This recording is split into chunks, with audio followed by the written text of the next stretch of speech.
Hai semuanya, perkenalkan nama saya Richard Wilson dan now you're listening to NR Asas Podcast. Nah, sekarang saya lagi ditemani oleh tamu yang sudah kalian tunggu-tunggu nih. Penasaran gak guys sama tamu yang sudah saya undang di podcast kali ini? Kita kedatangan 3 orang tamu. Yang pertama itu ada Nela Nevila Widarson, ada Shania Dan Hapsari, dan yang terakhir ada Shiren Patricia. Mereka adalah mahasiswi dari Universitas Pelita Harapan. Tanpa menunggu lama lagi, yuk kita sambut tamu kita. Halo Nela, Shania, dan Sharon. Apa kabar kalian semua? Halo, Halo, halo. kabar baik. Kabar baik nih. Halo, baik kabarnya. Gimana nih kabar Richard sendiri? Tentu saja saya juga baik. Oke, jadi kita langsung masuk aja yuk ke topik yang bakal kita bahas. Hari ini kita akan membahas satu film yaitu The Matrix. Sebelumnya saya akan memberikan plot film terlebih dahulu mengenai film The Matrix ini. Jadi dalam film tersebut bermula dari seorang yang bernama Trinity yang ingin ditangkap oleh agen. Di mana pada akhir dari pengejarannya, Trinity berhasil kabur dan menghilang menggunakan telepon. Lalu muncullah tokoh yang bernama Neo. Neo merupakan seorang manusia biasa, namun menurut Morpheus, dia adalah orang yang terpilih. Jadi akhirnya Trinity membawa Neo untuk bertemu dengan Morpheus. Di sana Morpheus memberi tahu sedikit mengenai Matrix. Ia juga mengatakan kalau manusia merupakan budak. Dan setelah itu Morpheus memberikan 2 pil yang berbeda, di mana Neo harus memilih salah satunya. Dan Neo pun memilih pil berwarna merah. Di mana itu berarti dia ingin mengetahui lebih lanjut mengenai Matrix dan lainnya. Dan ternyata pil tersebut merupakan sebuah pelacak. Jadi setelah itu Neo pun disuruh berbaring dan ia terbangun di dalam sebuah tempat yang berisikan lendir, di mana lendir tersebut merupakan hasil lelehan dari mayat-mayat. Dan banyak sekali kabel-kabel yang menempel pada tubuhnya. Di sana ia melihat di sekitarnya kalau banyak sekali manusia yang diserap energinya. Hal ini dikarenakan adanya listrik yang keluar dari bangunan-bangunan tempat tubuh-tubuh manusia direndam dengan lendir tadi. Singkat cerita, Neo berhasil ditemukan dan oleh Morpheus berkat pil merah tadi. Karena Neo ingin sekali tahu tentang Matrix, akhirnya ia dibawa ke dalam Matrix. Di sana, Morpheus menjelaskan bahwa dunia yang ditinggalkan oleh Neo itu sebenarnya tidak ada. Itu hanyalah sebuah ilusi, serta di mana manusia tidak lagi dilahirkan, melainkan ditanam. Matrix adalah dunia impian ciptaan komputer, di mana digunakan untuk mengubah manusia menjadi sumber energi dari mesin-mesin itu sendiri. Konflik bermula saat Morpheus membawa Neo ke dukun, di mana semua orang, kecuali Tank, ikut masuk ke dalam dunia Matrix. Namun Cypher merupakan seorang pembelot. Ia berhasil keluar dari dunia Matrix dan ia melukai Tank.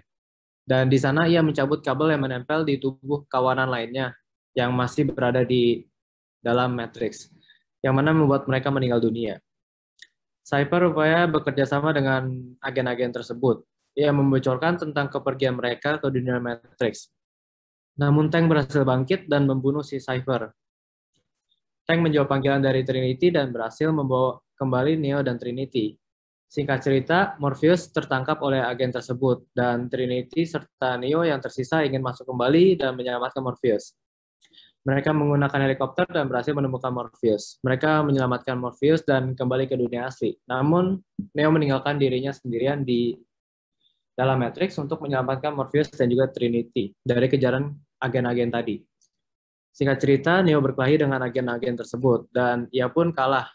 Namun setelah Neo diberikan ciuman oleh Trinity, Neo kembali bangkit dari sana dan singkat cerita ia menjadi orang yang terpilih dan akhirnya ia mengalahkan agen-agen tersebut. Setelah itu ia jadi tinggal di dalam Matrix dan untuk menjaga dunia tersebut. Oke, jadi di sini saya akan menjelaskan tentang René Descartes. Jadi ia itu merupakan sosok filsuf dari Prancis dan menurut pengetahuannya itu cenderung mengarah kepada rasionalisme. Jadi menurutnya pengetahuan dari manusia itu muncul dari adanya kesungguh-sungguhan dari manusia itu sendiri. Jika ingin dikaitkan dengan film The Matrix, terdapat pada akhir film tersebut di mana Neo meninggalkan dirinya sendirian di dalam dunia Matrix. Dan dikatakan kalau ia ingin menunjukkan kepada dunia kalau sebenarnya matriks itu ada. Di mana itu berarti kalau ia ingin bersungguh-sungguh dalam mempelajari dunia tersebut dan berakhir pada menunjukkannya kepada dunia yang nyata agar para manusia dapat mengetahui apa itu dunia The Matrix. Selanjutnya, Nela, bagaimana sih kalau tentang pandangan John Locke itu? Oke, baik. Eh, Sekarang saya akan menjelaskan tentang John Locke. Nah, filsuf John Locke ini adalah seorang filsuf yang menjelaskan secara empirisme. Jadi pemikiran empirisme gitu. Menurut pemikiran John Locke ini bahwa suatu kebenaran itu berasal dari indera kita dan pengalaman atau kejadian yang terjadi yang kita alami pada saat itu juga. Seperti secara langsung kita melihat kejadian itu dengan mata, atau menghirupnya dengan hidung, atau mendengar secara langsung suatu kejadian itu dengan telinga, dan juga lain-lain. Jika ingin dikaitkan dengan film The Matrix, ada di satu adegan yang mana Neo harus mendengar petunjuk yang diberikan oleh orang lain atau dari nalurinya sendiri. Karena pada saat itu ia langsung melihat dan merasakan sekelompok orang yang mengejar dan membawa Neo. Dan juga di bagian pada saat Neo terbangun dari dunia mimpi, bahwa sebenarnya pikiran kita itu tidak 100% benar dan bisa saja pikiran kita salah. Maka dari itu kejadian-kejadian yang dapat kita percayai itu berasal dari indera kita. Karena kita secara langsung mengalaminya dan tidak mengarang-arang dari naluri kita sendiri.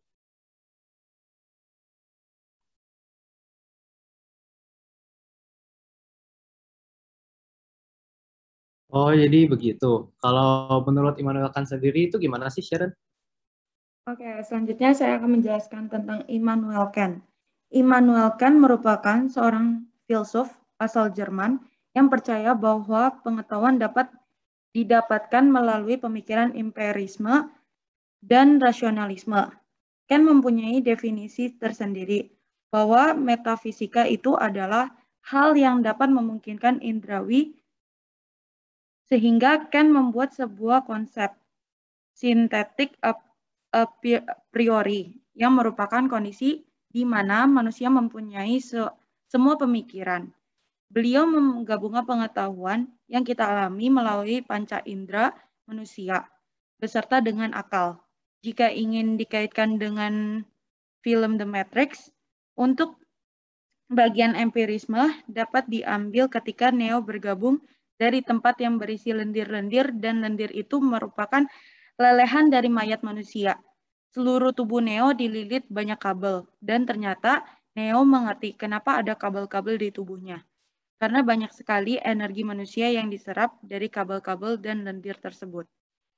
Tetapi Morpheus menyadarkan bahwa dunia yang ditinggalkan oleh Neo itu sebenarnya tidak nyata. Itu hanyalah sebuah ilusi, serta di mana manusia tidak lagi dilahirkan, melainkan ditanam. Selanjutnya, untuk bagian rasionalisme adalah pada saat Neo dikejar oleh sekelompok orang. Pada saat Neo melawan sekelompok agen tersebut, dan pada saat mengambil suatu keputusan yang dilakukan Neo pada akhirnya untuk menyelesaikan masalah tersebut, yaitu dengan cara mengambil keputusan dari pemikirannya sendiri.